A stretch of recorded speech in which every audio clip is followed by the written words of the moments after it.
Micah Belknap here. I will be your fourth grade Spanish immersion teacher, and I'm coming to you here from my classroom. Looking forward to meeting all of the kiddos here in just a few days. So, a little bit about me. My husband and I have been married for about 23 years, and we have 4 children. Joy is 22, Isaac is 20, Ben is 19, and our daughter Serena is 9 and in fourth grade as well in our Spanish immersion program. So I enjoy gardening, reading, traveling. I haven't done much traveling this summer, but I do enjoy it. Have friends in Panama, Mexico, Costa Rica, Argentina, and then some over in Europe. I know this year is going to be different, and I'm sure we'll all have a lot of questions, and just want to encourage you to reach out to me, and I'll do my best to keep you all informed.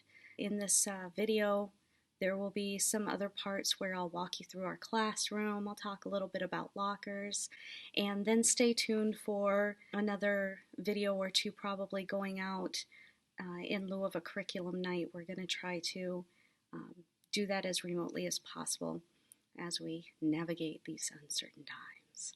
So again, Micah Belknap, and please do reach out to me with any questions, and I'm excited to see your kiddos in class this year, and I know that we're going to have fun, and it will be a great year.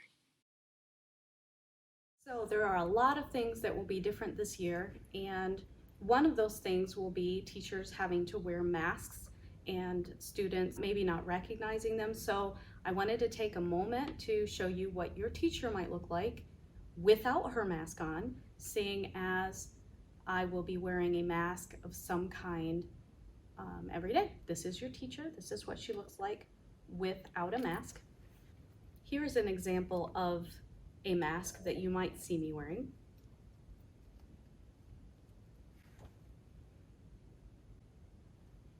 And this is what my voice sounds like wearing a mask. This is what your teacher looks like if she's going incognito at Meijer. Chances are, your teachers may not be wearing a mask this elaborate, except maybe for Halloween. I am Optimus Prime. Let's talk about organization and classroom supplies.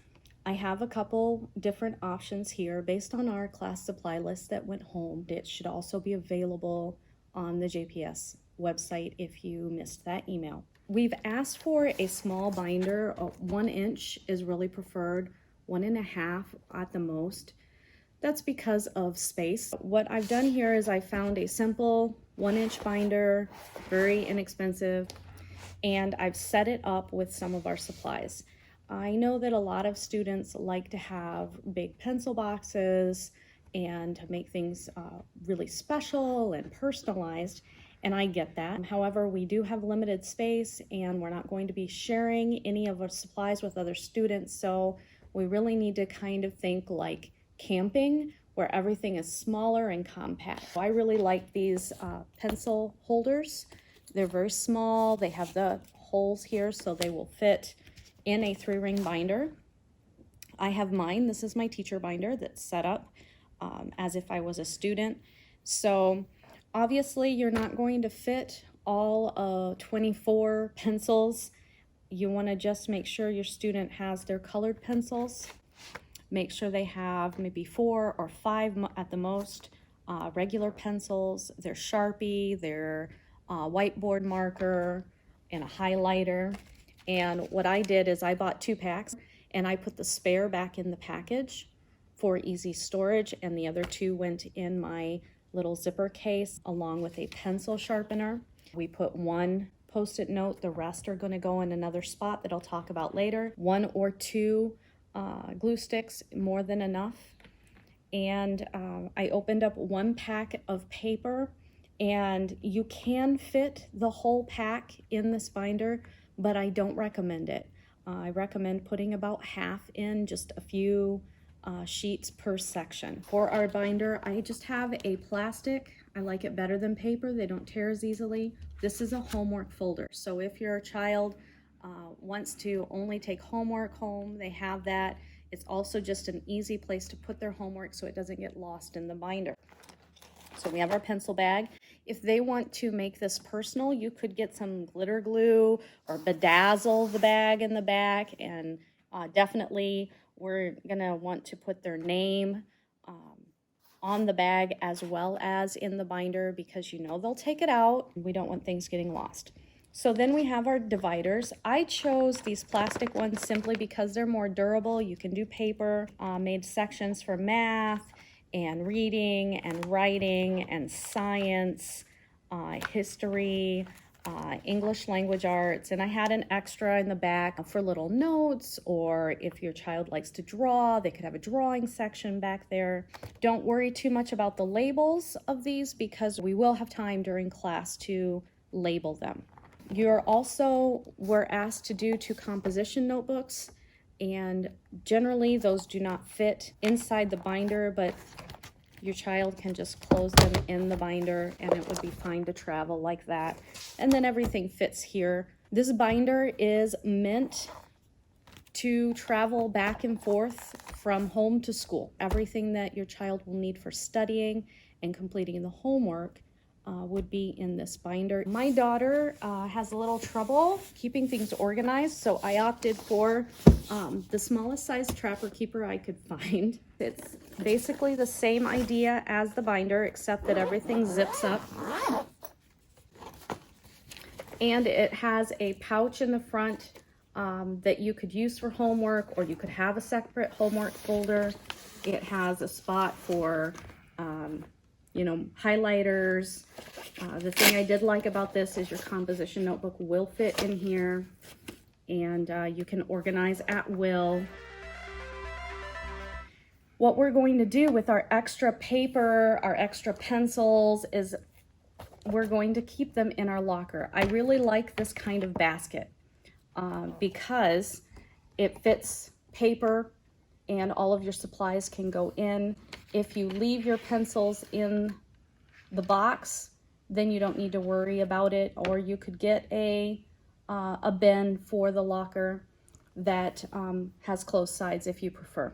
Otherwise, we do have Ziploc bags that you could use to organize those materials, and then all your spares would be in your lockers. Later on in this video, I will be showing you the lockers, and I'll show you why I chose this size of bin for storing extra items. Thanks. Let's talk about lockers. I'm exiting our classroom right now, and we're going to walk down to 4th grade lockers. It's quite a walk, so come with me.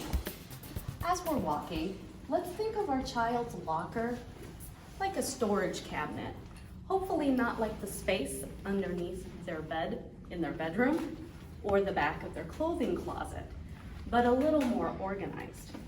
In order for a student to come and access things in their locker, they're going to have to take quite a walk, and they'll be going past the 5th grade classrooms. 4th grade lockers start over here. So let's take a look. Now we'll talk about these baskets. As referenced before, the basket that I have is about 11 by 14, and I would not go any bigger than that. Otherwise they won't fit.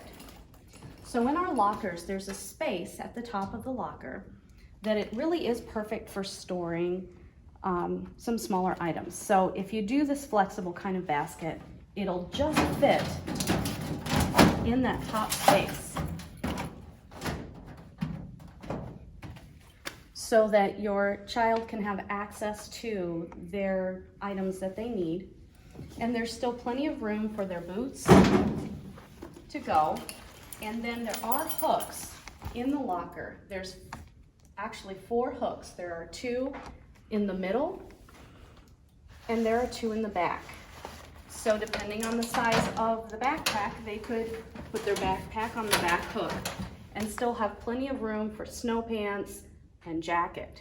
If your child has after-school activities and they're going to bring soccer gear or hockey stuff, there's really not a whole lot of room in the lockers for those things. However, we do have space on top where students could put some extra things. Just know that they won't be inside the locker. I hope that this kind of gives you an idea of what you could do to help your child stay organized this year. Okay, so we're back here in the classroom, and I wanted to give you a little bit of a peek into what a typical table setup might be like. As things stand right now, I have 2, at most 3 students seated at a table. Most tables only have 2. And as you can see, we've got our binder, our math book, our bin, and every student will also have a whiteboard. And this gives us enough space for not much else. So we won't have a whole lot of room for a big pencil box or any other decorations for our tables this year. So please keep in mind that whole space saving thing. This setup also allows a student to move around and work on this end of the table if they need a little more room. Just keeping in mind the people behind them or around them. We have a variety of chairs. This is a wheelie spinny chair, which is nice for kiddos who like to move around a lot. All of our chairs have texture on the bottom. If your child needs a fidget, they only bring 1 fidget, and if they need something new or different, they swap those out at home. We definitely don't want those collecting around, and they're going to need to be cleaned, and definitely will not be sharing those this year in the classroom. Here's just a little bird's eye view of what our classroom will look like this year.